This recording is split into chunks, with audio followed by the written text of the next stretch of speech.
आज मैं हिंदी का पाठ मियां नसरुद्दीन, जिसे कृष्णा सोबती जी ने लिखा है, उसे अपने शब्दों में बताने जा रहा हूं। मेरा नाम है प्रशांत कुमार और आप देख रहे हैं स्मार्ट स्टडी। चलिए शुरू करते हैं।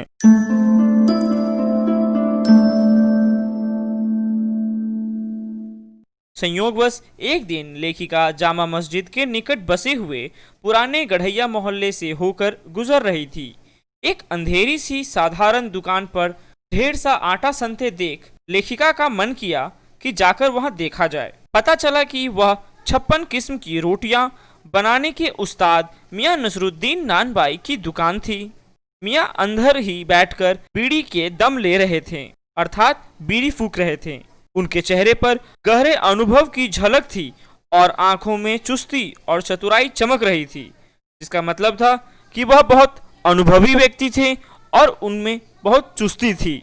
लेखिका ने मियां से प्रश्न किया कि उन्होंने इतने किस्म की रोटियां बनाने का हुनर कहां से सीखा था। अपने बेपरवाह खास अंदाज में उन्होंने लेखिका को बताया कि नानबाई का काम कई पुश्तों से उनके घर में चला आ रहा है। उनके वालिद मियां बरकत शाही गढ़ैया वाले नानबाई के नाम से मशहूर थे।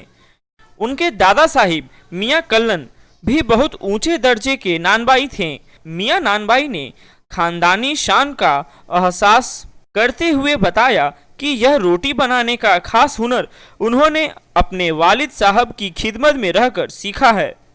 मियां नसरुद्दीन ने लेखिका को बताया कि हुनर सच्ची लगन और मेहनत से सीखा जाता है।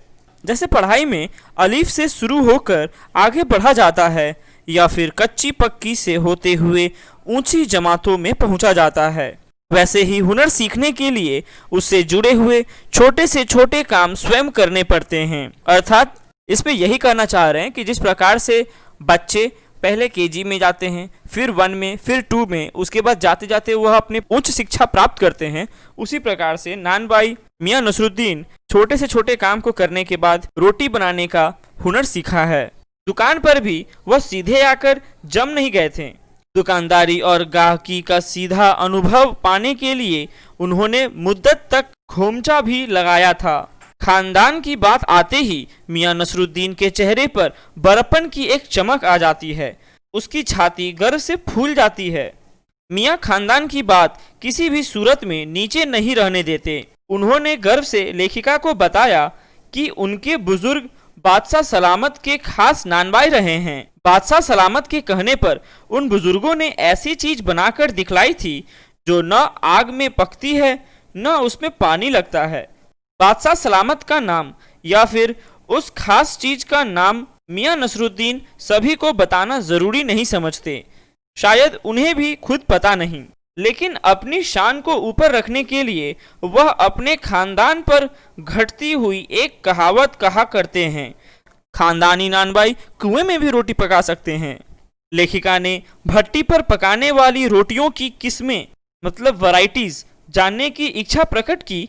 इस पर एक अजीब सी खिज उनके चेहरे पर उभर आई। कुछ तुनक कर उन्होंने चंद रोटियों के नाम फटाफट गिन डाले।